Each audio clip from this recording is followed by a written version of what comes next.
Good morning, good afternoon, or good evening, depending on where you are viewing from. We want to welcome you again to our discussion in First Corinthians. Last week we finished the discussion in First Corinthians chapter 9, and this week we're going to begin the discussion in First Corinthians chapter 10.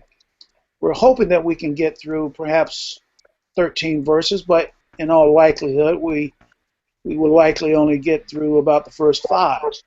But in any event, we are glad to have you and our honored guests who are with us. We hope that you will continue to follow us. We hope that you will leave comments, suggestions for us going forward in the future. To begin our study this morning, afternoon or evening, depending on your location, we have brethren from the state of Florida and, of course, from the UK in the London area. I'd like to begin by asking Brother Sonny if he would read the first 13 verses of First Corinthians chapter 10. Okay, here goes. Moreover, brethren, I do not want you to be unaware that all our fathers were under the cloud, all passed through the sea, all were baptized into Moses in the cloud and in the sea, all ate the same spiritual food, and all drank the same spiritual drink, for they drank of that spiritual rock that followed them, and that rock was Christ. But with most of them God was not well pleased, for their bodies were scattered in the wilderness. Now these became our examples, to the intent that we should not lust after evil things as they also lusted, and do not become idolaters, as were some of them, as it is written, the people sat down to eat and drink, and rose up to play. Nor let us commit sexual immorality, as some of them did, and in one day 23,000 fell. Nor let us tempt Christ, as some of them also tempted, and were destroyed by serpents. Nor complain, as some of them also complained, and were destroyed by the destroyer. Now all these things happened to them as examples, and they were written for our admonishment, upon whom the ends of the ages have come. Therefore, let him who thinks he stands take heed lest he fall. No temptation has overtaken you except such as is common to man. But God is faithful, who will not allow you to be tempted beyond what you are able, but with the temptation will also make the way of escape, that you may be able to bear it. Thank you, Brother Sonny, for that reading. When we look at the passages that we have before us today, I think that what we can look at, and of course the scriptures are always for our learning. We look at the things that took place in the first century. We see how they were warned of many different issues from the writers, from God. We see how to make the proper applications in our lives today.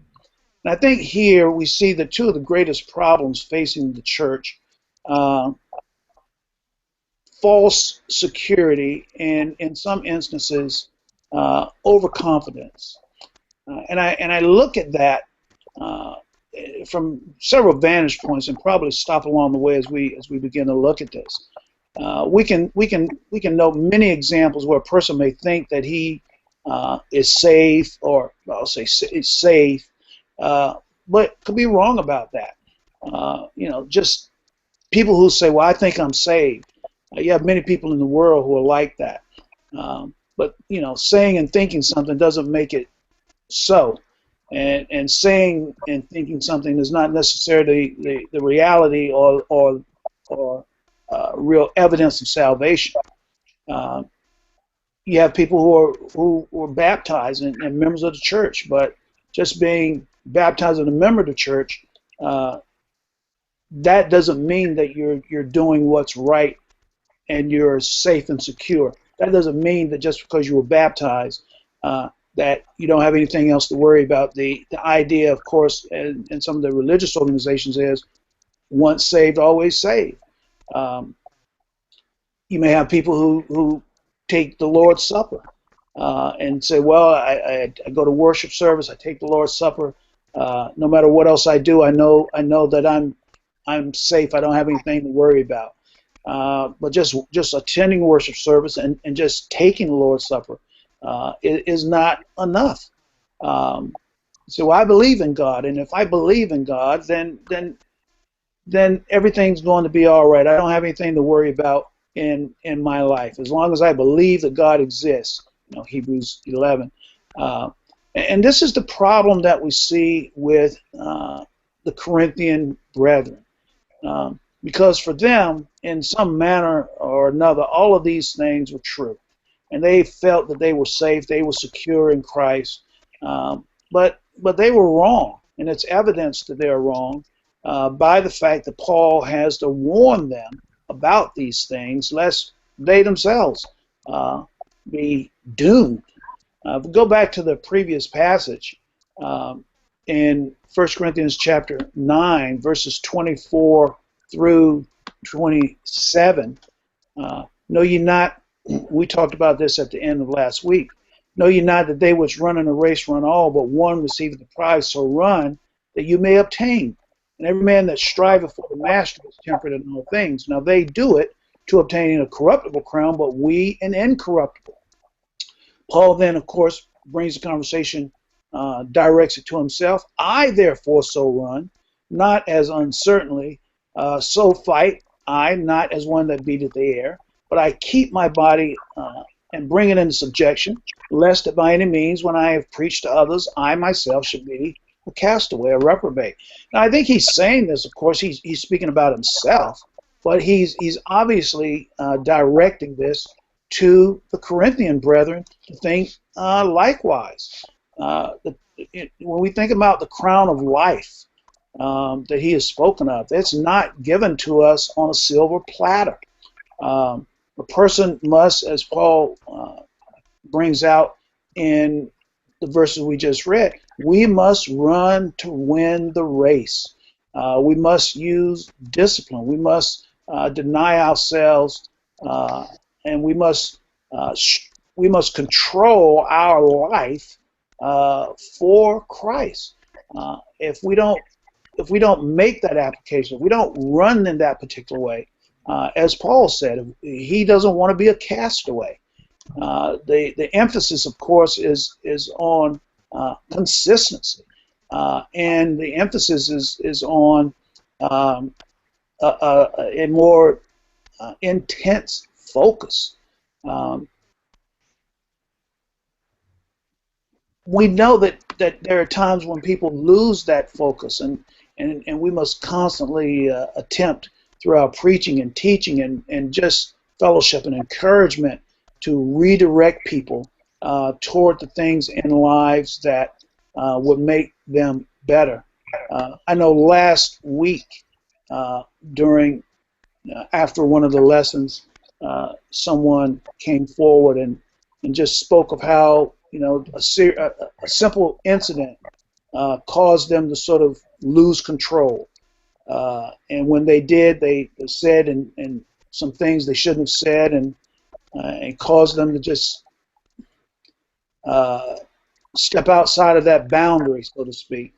And thankfully, the lesson, not even knowing the situation, was addressing some particular points that had that person realize even more of the need to address that and take care of it. When we look at Paul talking to the Corinthians here, and certainly this set of passages that were read by Brother Sonny, reinforces that point. And here we see that Paul uses the nation of Israel as the prime example. And Israel had been, at the point at which he's discussing, greatly privileged by God in every way imaginable. If anybody ever felt safe and secure, it had to be Israel. And yet we see that the people perished in the wilderness outside of the promised land.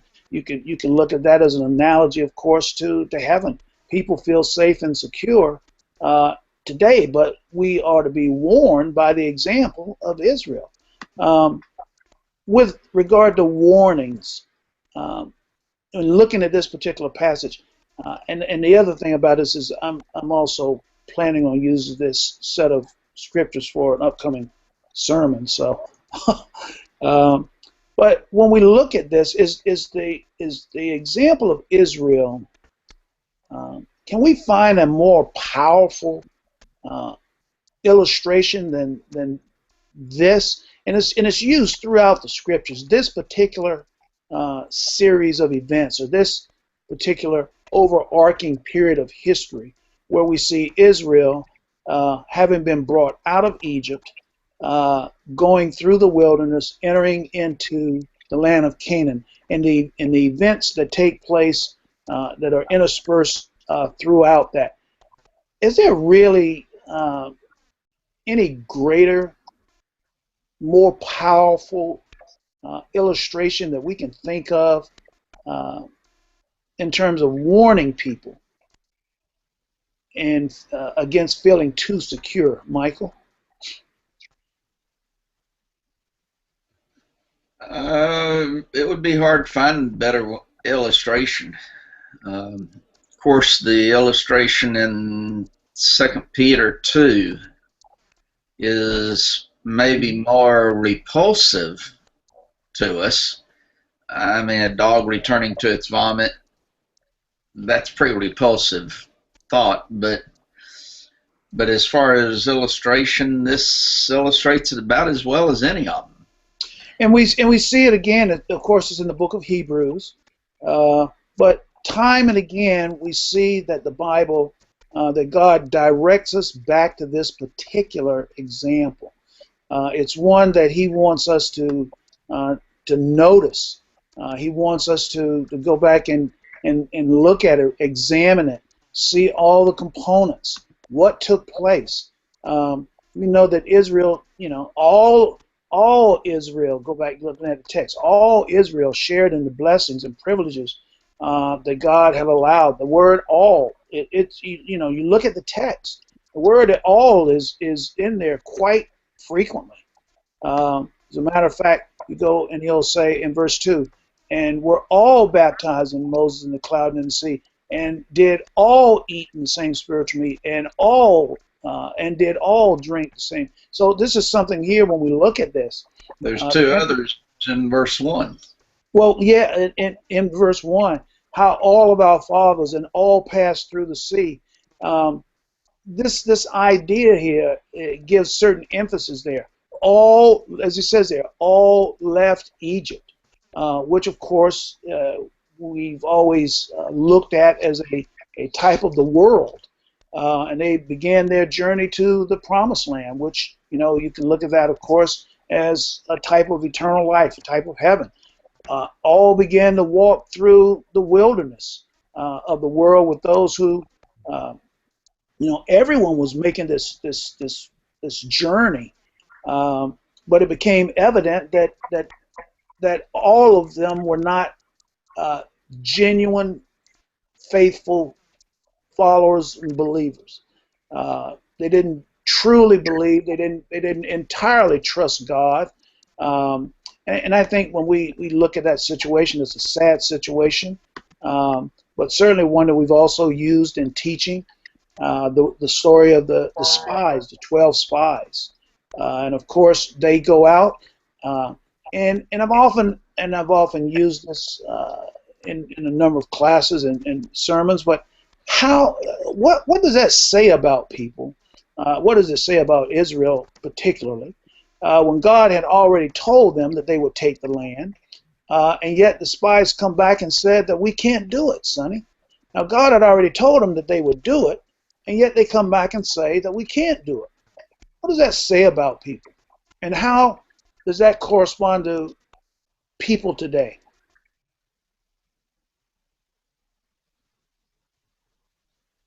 Sonny? I'm not sure he can hear me. Sorry, Johnny, I missed the question. Sorry, say again.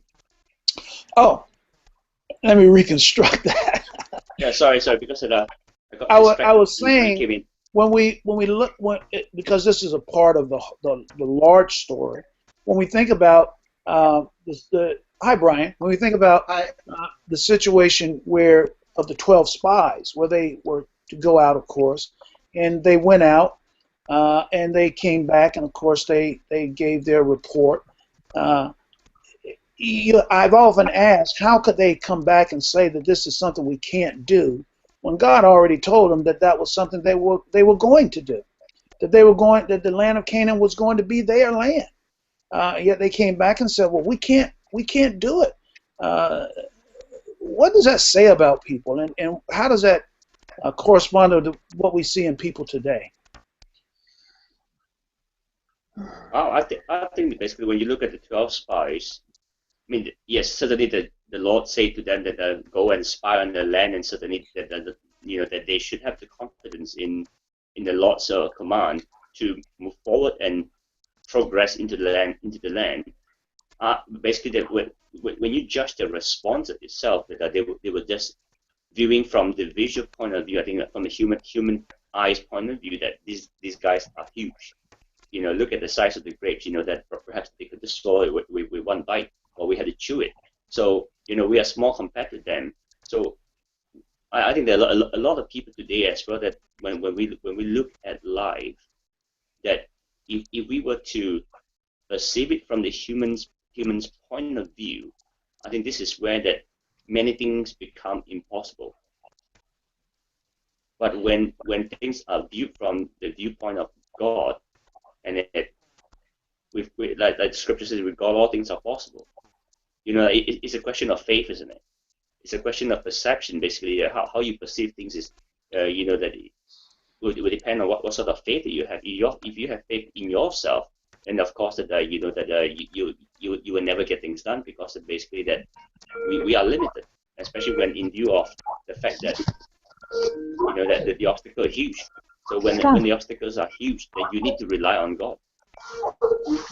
God is bigger than the obstacles. So again, it's a human perception versus the spiritual perception itself. Are we too harsh in our criticism of Israel? Do we not have any sympathy or compassion for their circumstances, Michael? I mean, they were in Egypt for 400 some years, and they hadn't really been out that long. And do we really expect that they would have the faith to do this? I have difficulty having a lot of sympathy for them. I think you see the long suffering, and I mean long suffering of God with them. When you consider the plagues in Egypt, they were there seeing all of those things, experiencing the first few of them, and then seeing the Egyptians suffering all of the others. You see the miracle of God holding the Egyptian army back while they passed through the Red Sea, the very dry land. Red Sea, so they can cross on dry ground. God allows the Egyptians to follow them, and then closes the water up and destroys them, providing them food, water. Their clothes don't wear out.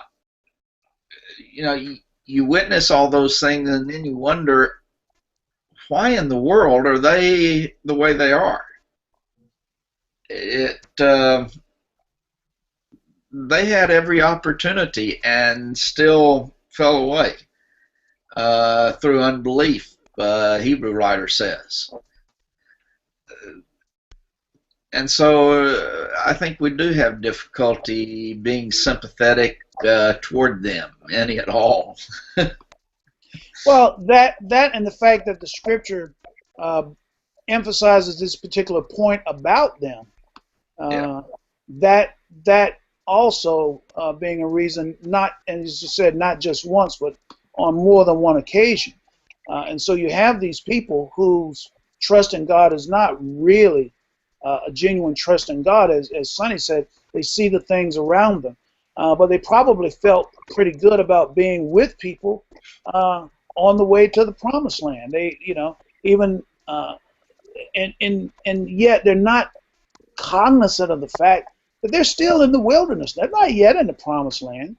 And that wilderness represents, as we can look at that, it includes all kinds of dangers that they have to confront, and things that have to be conquered, or else they're going to be destroyed by the wilderness.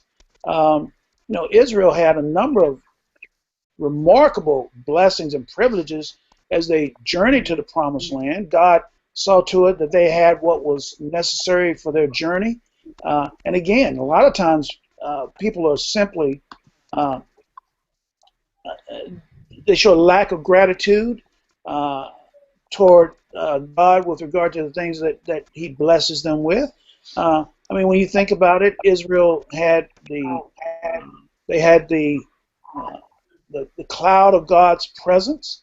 Over in Exodus, the Lord went before them by day in a pillar of a cloud to lead them the way, and by night in a pillar of fire to guide them, to give them light. To go by day and night took not away the pillar of the cloud by day and not the pillar of fire by night from before the people. As going back to what you say, you think about something like that, and what should a person think? What should a person think? How am I making this pilgrimage really on my own? How am I doing this by myself? Can't I acknowledge that God has a hand in this? As you said, they passed through the Red Sea, and this is in every way an illustration of, when we look at this, is in every way an illustration of God's delivering them from the bondage and enslavement of Egypt, which in every way again is an example of the world. Of course, we can't even imagine how ungrateful that people could be to say, we lived pretty well back then, and we ate pretty well back then. But this was the lack of gratitude. But this is the kind of thing that, of course, Exodus chapter 14, they were, they had Moses and his leadership. He really represents a type of Christ for them. God gave them the leader that they needed to reach the promised land. Any person who followed Moses through the Red Sea and under the cloud, as it says, baptized, immersed, given over to Moses, his mission, that is an acknowledgement of their being a follower of God to that particular point. But again, people are often ungrateful of the blessings that God provides.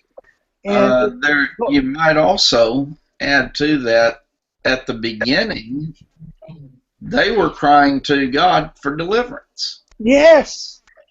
Their cries, had reached His ears, and so that's why, and yet now then they become ungrateful for the deliverance. Johnny. Yes, son. I think that the journey in the wilderness of Israel was more of very much of a religious education, or you call it a spiritual education for the nation of Israel. Should be. The mentality itself, I think, is being expressed in a sense, implied that when we read the book of Deuteronomy, for example, in the closing speeches of Moses, how he warned them that when you go into this land, do not follow after the practices of the pagans.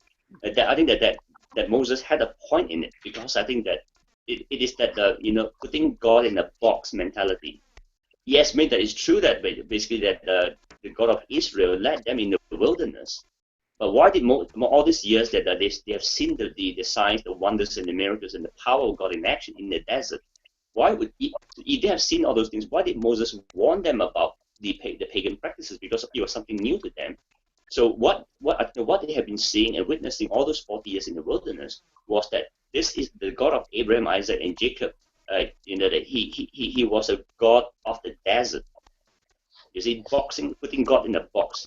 So, and that although that the Ten Commandments taught them in the Fourth Commandment that God made heavens and the earth in 7 days, and then He rested on the 6 days, and He rested on the seventh day. So, in a sense, implying that, well, the God whom you are following, is just not the God of the desert, but the God of the entire universe itself. But that itself, I think, took them years to learn, and that having witness for themselves, in a sense, after just a short journey, from Egypt to the edge of the promised land, and seeing the fruits and the giants, and in a sense, having a reports, receive reports of a different kind of environment altogether, with perhaps different kind of gods in action. So to them, it seems like, yes, it looks like their gods over that land there are pretty powerful. I don't think that our God of the desert could handle that. That's why I think that that's perhaps why that they were afraid of entering the land, because they thought that the God of Israel could not handle those gods there. Well, they probably did have thinking along those lines, but there's no justification for that. They really That's true. There's no justification, or that's why that they had to go back in 40 years of wandering in order to receive this spiritual education from God, before they get in there. That's why I think that the second generation, by the time of the book of Deuteronomy itself, having seen all these things, perhaps that they were more receptive and understanding that, yes, the God of Israel may be the God of the desert, but he can be also the God of those pastures, the green pastures there. And that they were more inclined to take heed to the warnings of Moses that, well, those gods in those lands there of the land of Canaan, they are not as powerful. They are not gods. They are not as powerful as the God of Israel, and you can believe it. And that's why that when it comes to the book of Judges, you see that very shortly after the death of Joshua, they have forgotten about.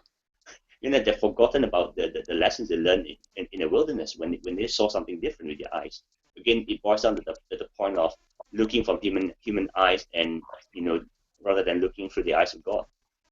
Well, I think in a different way, this is similar to the discussion we had with regard to evolution, and especially something like theistic evolution, and especially when you find people who are supposedly religious looking for a way to combine what is clearly anti-God with the story of creation. And when you hear people say, well, of course I believe that God created the heavens and earth, but he did it over a very long and extended period of time. I believe he did it. I believe he did it over these billions of years. I believe that, and you have people who, going back to just what you were saying, they don't have a real faith in the power of God. Their view has to be constructed with what is worldly, what is contemporary, what will allow them to continue to interact with the people in this day and age. They don't want to be seen as they don't want to be isolated or marginalized, or they don't want to be seen as fossilized. Oh, how can you believe in a young Earth, or how can you believe in any of those things? I think we have. I think that your comment goes really along with that. Even though, as we see in verses 3 and 4, and did all eat the same spiritual meat, and did all drink the same spiritual food. And of course, this tells us that the food and what they had to drink came from God. God provided for their needs. God took care of their day-to-day necessities. And that in many ways has not changed. The way people perhaps apprehend it may be different. You don't have it in the same, perhaps in the same physical way that they had it, but God continues to provide for our day-to-day needs. This is something that is not different at all. And of course, again, people are oftentimes, and I mean really, not appreciative of what blessings God bestows on us. I mean, we have to be thankful for the very um, breath of life that we have, the fact that we have another day of life. That's a blessing from God. Many people take that for granted. We often pray for the measure of health that we have, uh, and all of that, of course, is God's blessing. Every single day that is not the day of judgment, God has been, as Michael pointed out, long suffering. We see His forbearance. So we think about this particular warning. Now, the thing here. And we again we point this out oftentimes in our lessons, in our thoughts. Uh, what happened? What happens to uh, Israel is a cataclysmic tragedy, uh, and I think when we talk about numbers, uh, as has often been the case, that is almost unfathomable to many people. Now, Michael, from my, I may have this number somewhat wrong, off. I'm not sure, but it's over 600,000 men. I thought something. I don't know why the number figure 635,000 men, but I mean 600,000, 635,000 men uh, coming out of the enslavement of Egypt to begin the journey. Scholars and the various reading that I've come across, and you can weigh in on this, say that when you include women and children, you're talking about over 2 million people who left Egypt uh, to follow. Go ahead. I was going to say 2 million is the lowest estimate that I've I've known. read from 2 to 3 million. Yeah. I've heard of up to 7 million. Okay. And most that I've heard generally go in toward the middle of that, around 5 million actually. Mm-hmm. So, but even at the lowest estimates, 2 million. Now, you know that. Now, just think about that, and think about that in terms of even the world today.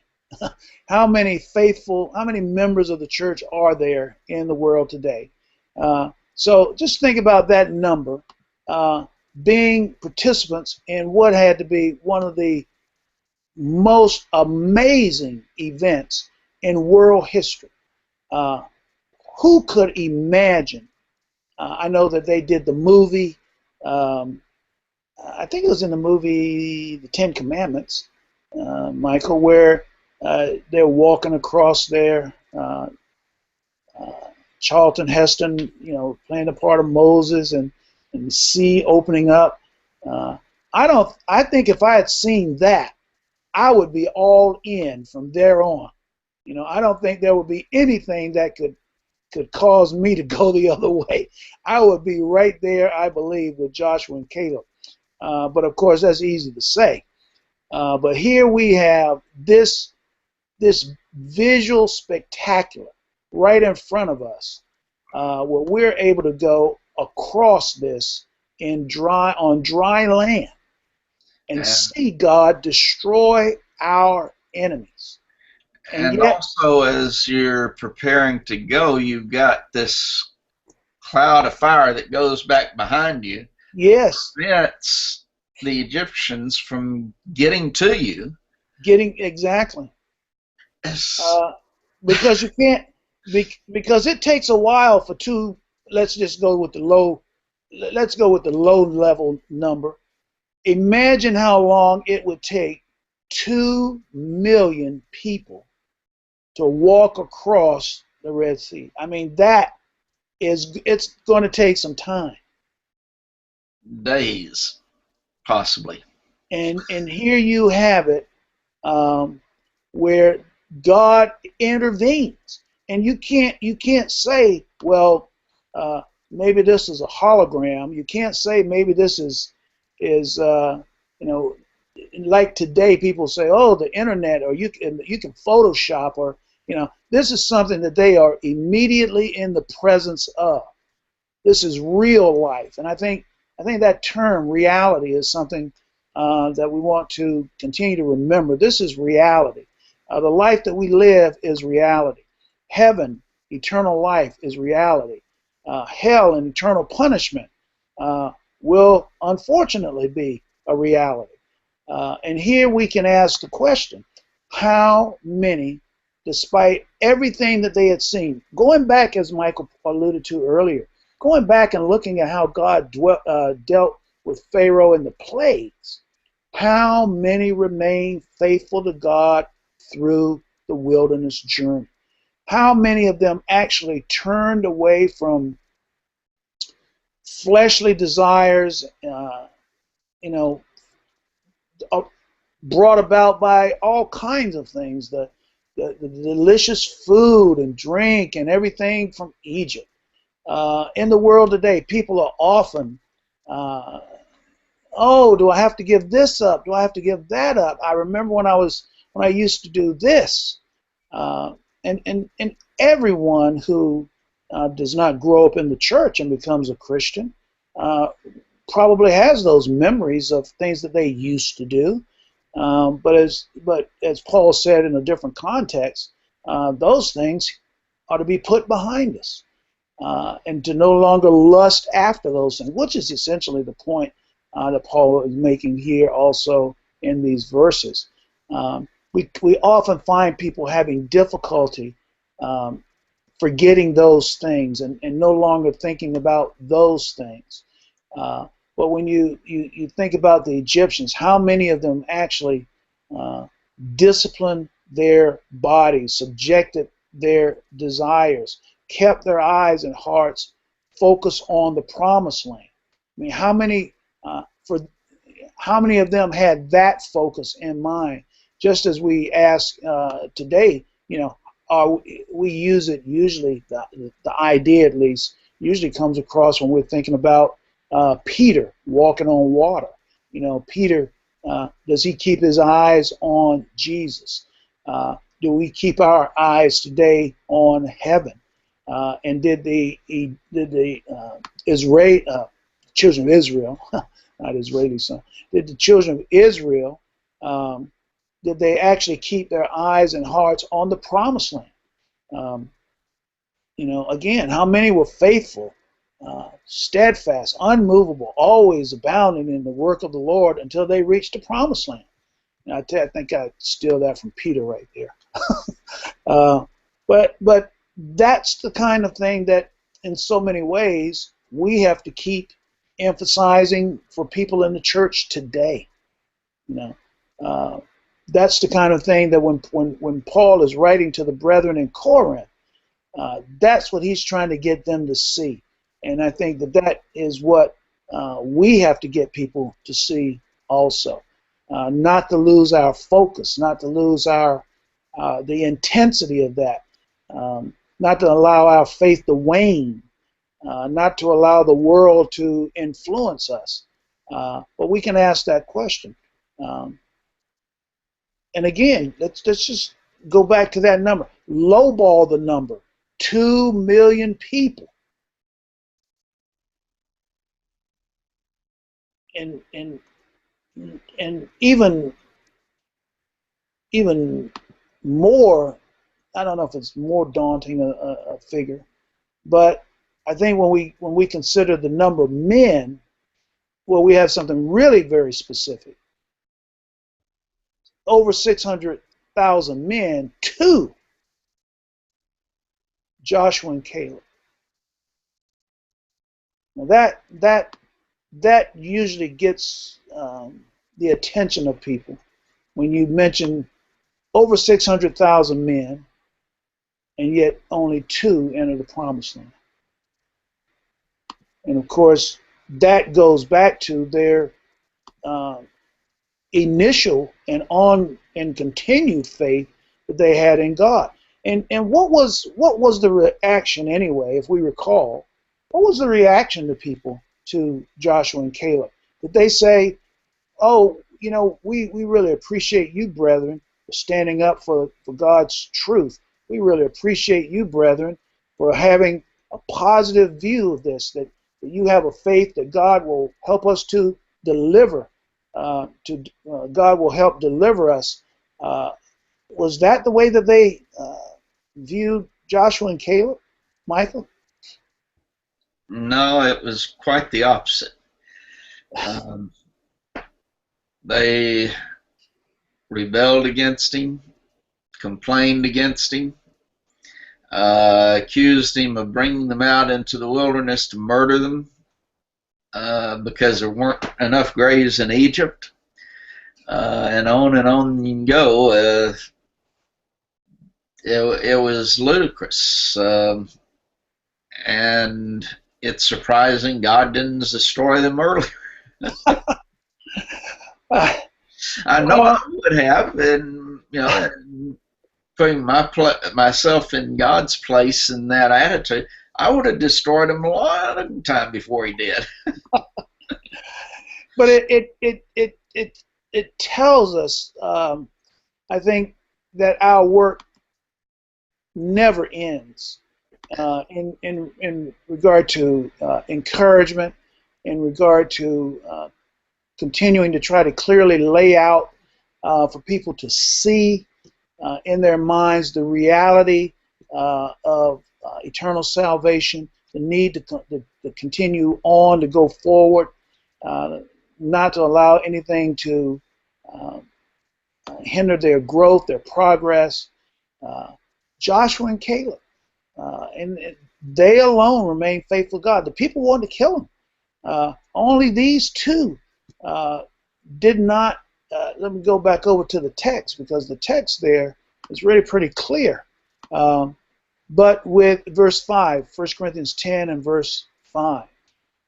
But with many of them, God was not well pleased. Mm-hmm. Now,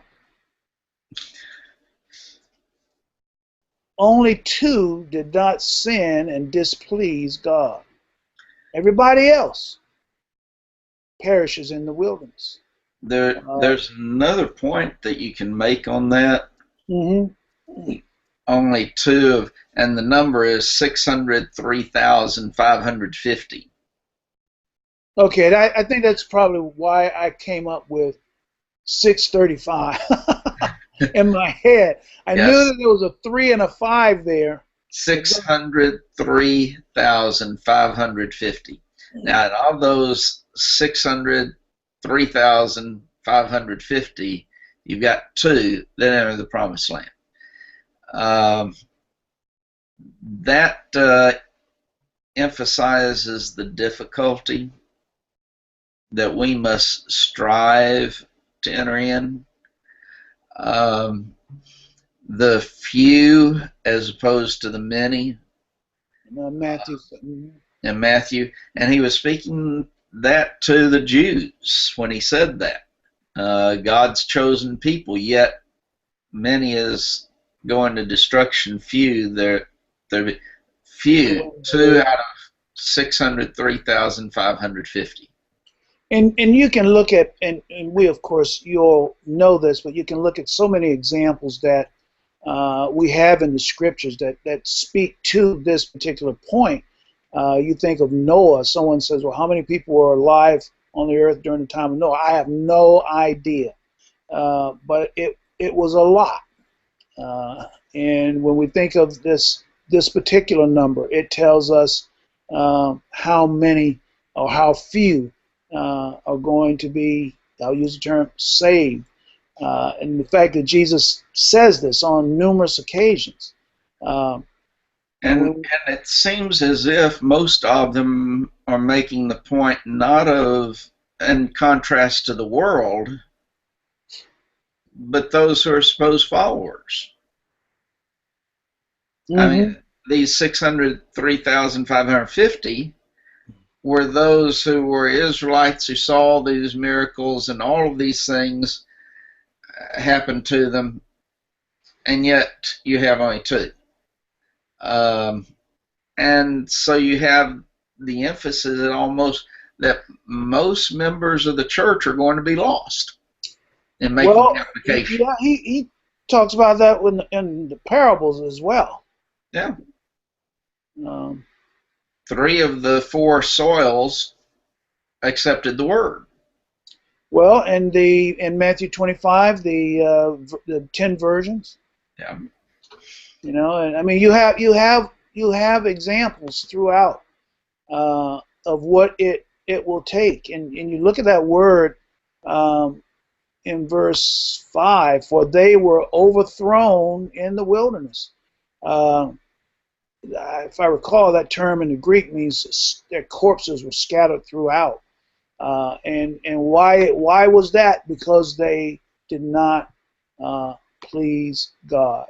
And I think that's um, something that uh, we need to remember, not just in this particular discussion, but you go and think of uh, back in the book of Hebrews, in chapter 11, verse 6.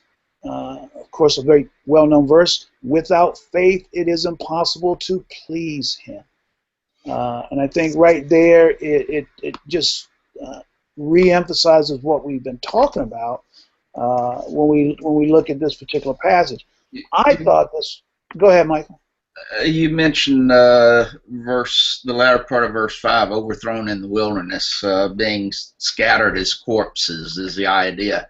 Mm-hmm. But you think of that basically a 40-year march, and to get rid of or have basically 2 million people, let's say, die.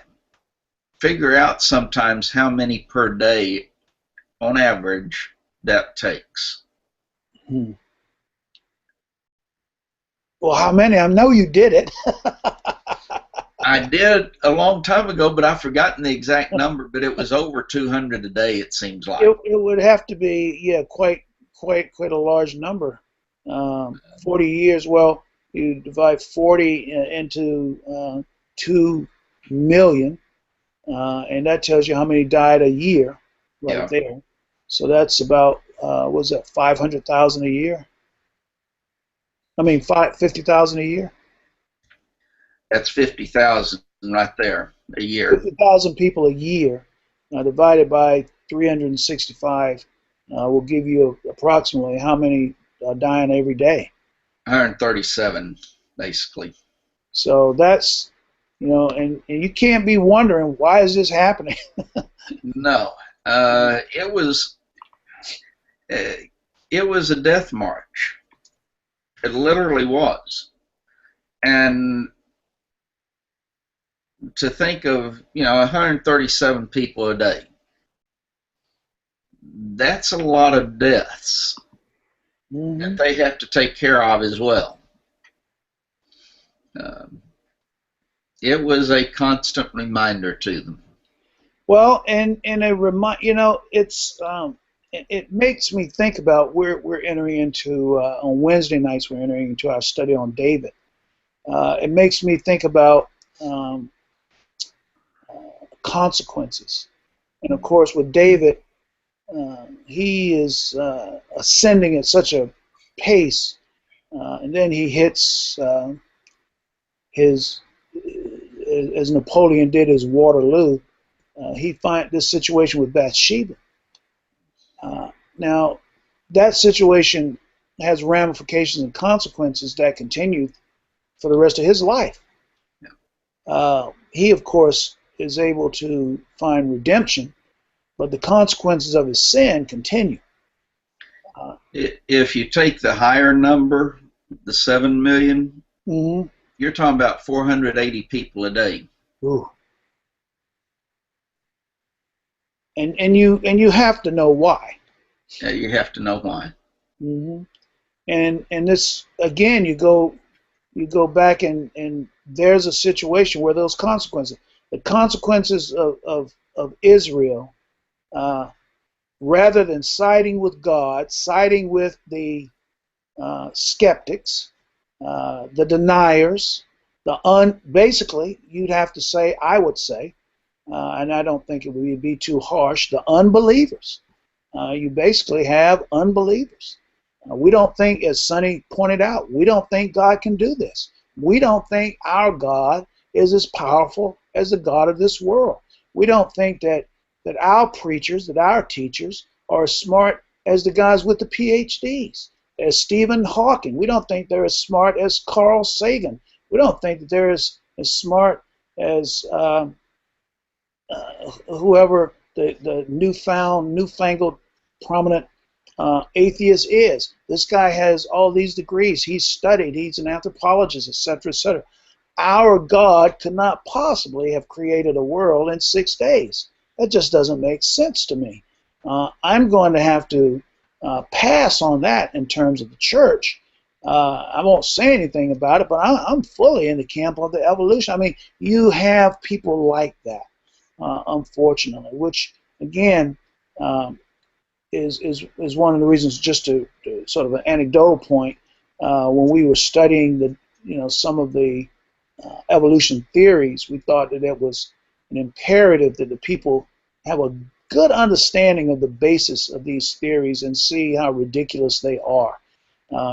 Anyone who tells you they believe in evolution will not likely, now you may find some exceptions, will not likely be able to, in an intelligent way, explain what it is that they believe and offer any proof for what they believe. And they simply, what really underlies it all is a refusal to accept the Word of God and a willingness to comply with His will.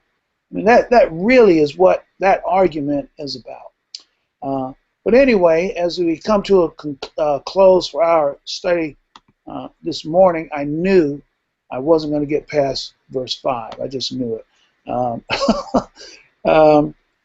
But as we come to the close of our lesson this morning, I think, again, it is an example of what we talked about a little bit last week when we talked about metaphors, and we talked about examples, we talked about illustrations.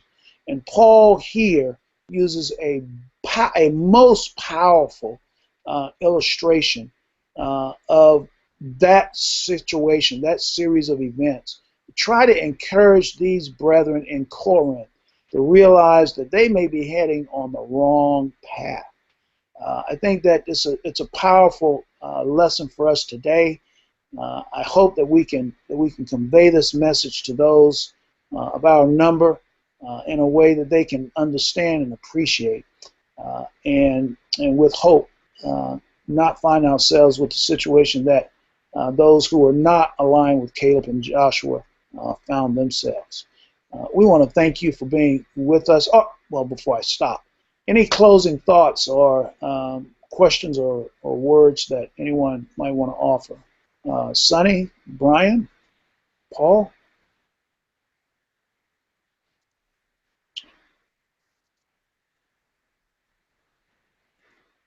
Well, we want to thank everyone for being with us this morning, afternoon, or evening, depending on your location. We hope that what we have spoken about this today has been of a benefit to you. We'll have you go back and look in your Bible, book, chapter, and verse. 1 Corinthians chapter 10, verses 1 through 5 are the verses we were looking at today. We hope that you have gained and benefited a little bit from this discussion, and will join us perhaps next week. Likely we will cover verses 6 through 10 as a basis, so we hope that you will be able to join us. Thank you very much, and good day.